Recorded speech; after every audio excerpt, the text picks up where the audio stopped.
Instagram users, listen up. Scammers are now using social media to scare people into giving them sensitive information.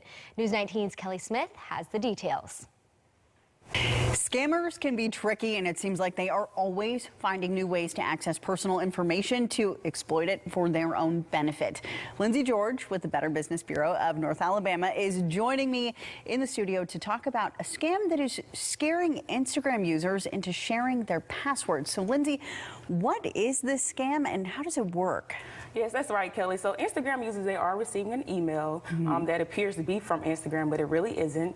And it's saying that they have violated copyright laws. And so within that, it's saying that your account will be deleted within 24 hours. But that's not really the case. They want you to go to a website where you enter in your Instagram credentials. And then from there, another window pops up and it asks you to enter your email login and password. And then from there, it redirects you to your actual Instagram website. And so with that, now scammers have your information for your Instagram as well as your email account. And how can that be problematic for people? It can be very problematic as it has plenty of suspicious links in there that you may click on that may have downloaded malware onto your computer from there. So you want to be very cautious when you look at those emails. And also you want to make sure that you see who actually the email from. Is it actually from the business that it claims to be? Yeah, I was just going to say that. So fortunately, or ask you about that. Fortunately, there are ways to spot this, thankfully. One of those keys that people should be looking for is maybe the email address of the sender. What should people do if they are getting an email they think is suspicious, and what can they see about that sender from their email address? So within that, you can see where the sender is it actually from the Instagram office when you look on the actual email address. So within that, you need to make sure that you're checking over those links and actually understand how the business actually handles its communications process. Will they text you? Will they call you? Or will they send you an email? And if you know this information, it'll be more than likely you'll be easier to actually catch this scam. Yeah, and with that email link, is there a way to hover over it? I know there was a way to kind of look to see if it is really who they say they are. Yes, it's very important to hover over those email links inside of there as they may take you to the other URLs that are not directly associated with Instagram at all.